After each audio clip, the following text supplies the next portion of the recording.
Hello, welcome to Dundrell's podcast. My name is Justin. Today we're reviewing the Superior Foes of Spider-Man, written by Nick Spencer with art by Steve Lieber. This collects issues 1 through 6. This is getting the band back together, which this is supposed to be a Sinister Six book, and there's only 5 members, and they make lots of jokes about that. What's better than being the Sinister Six when you only have to split the money 5 ways? They constantly make jokes like that. And the team is led by Boomerang, Eric Myers, or whatever his name is. You got Shocker, you got Speed Demon, aka Blur, aka Wizard from Squadron Supreme. You have this guy named Overdrive, who has an interesting power. Basically, he can take vehicles and change them. He even takes like a drone helicopter and turns it into an attack helicopter. So he has weird powers. He's like basically the wheelman of the group. And you got the Beetle, which I thought this character was. She's supposed to be the second Beetle. Apparently, there was a first Beetle. I had no idea. Which he's in the team. Not in the team, he's in the book, right? So, this book, it's basically about Boomerang, who used to be a baseball player, who becomes a supervillain. He's now the leader of the Sinister Six, and it's a lot of work being the leader of a gang of supervillains, because he's constantly being out of jail. His henchmen are lazy. He's constantly getting threatened by supervillains that are stronger and more powerful than him, like Tombstone, and not Tombstone. What's his name? The Chameleon. The Chameleon. Fuck. The Chameleon. I can't pronounce the white-headed guy who can turn into anybody, right? You get a fake cameo by Punisher. It's not Punisher, by the way. It's the Chameleon. That's how you pronounce that. So this book basically sucks. It's about they're planning. Boomerang owes Chameleon money or something, and the Chameleon wants the head of Silvermane, who was this mafioso who became a cyborg, whose head was stolen, right?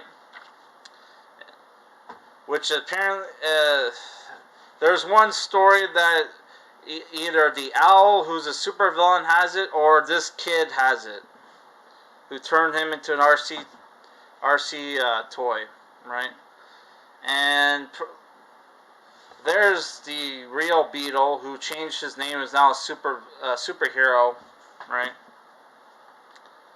You get cameos by later. You get cameos by Luke Cage and Iron Fist there, right?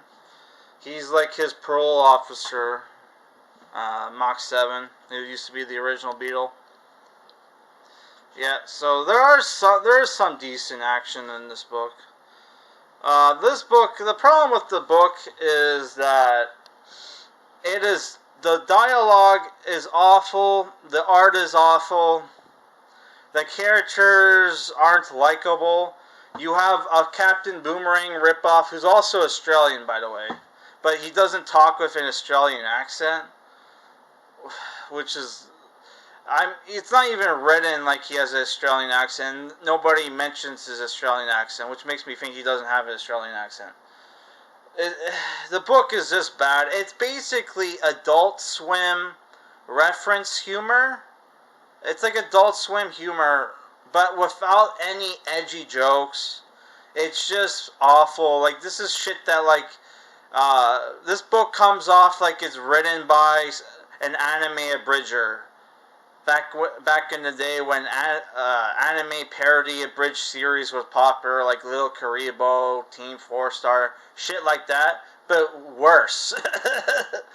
It's like as soon as like you know how like how Team 4 Star used to be good, and then the one gay guy in the group came out and got married, and then all the edgy jokes was gone. That this is basically post Team 4, post good Team 4 Star level of humor. The book is just god awful, and then there's the fact that like this book has advertisements for the second and third volume, which has like a recommendation by CM Punk, who says, "I'm a better person for having this title on my shelf. It's funny, it's smart, it's not a heart of gold underneath all that screwed up supervillain bluster." CM Punk, I don't tell you how to wrestle, you don't tell me what a good comic book is, because you haven't got a clue, man. You haven't got a fucking clue. Also, for you guys who are into like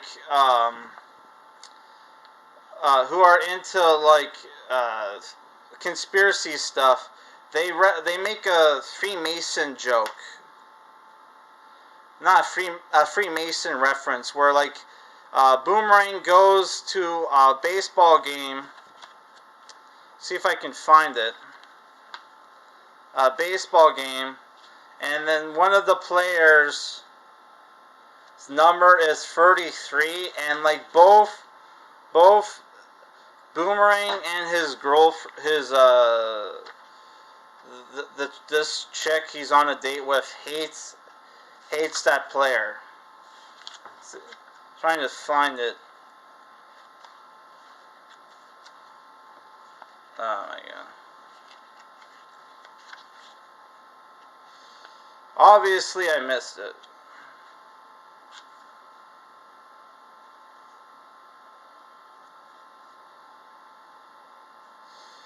Who cares? It's not important. But yeah, this book basically sucks, man. I would not recommend this for the world.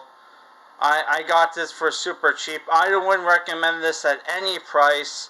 You're better off just sticking to Suicide Squad. This is fucking garbage. Rip off Suicide Squad. That's awful, man. And Spider-Man has no appearances other than like flashbacks, and he doesn't talk. So there's no Spider-Man in this Spider-Man title, which has Spider-Man in the title. Oh, what a piece of shit. I would give this like a 3 out of 10. For your love of the number 33, Nick Spencer, 3 out of 10. This book is fucking awful. The CM Punk saying the dialogue and everything was great. It's like, what the fuck? In what world do you live in where this is great art? Also, they have the nerve, like I said, they reference a lot of movies, right?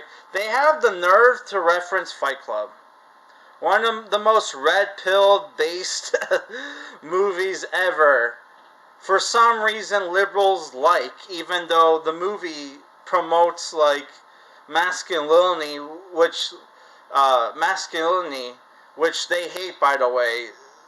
They love, for some reason they love Fight Club. It's like, what the fuck, dude? Go fuck yourself. Yeah. That's it for this review.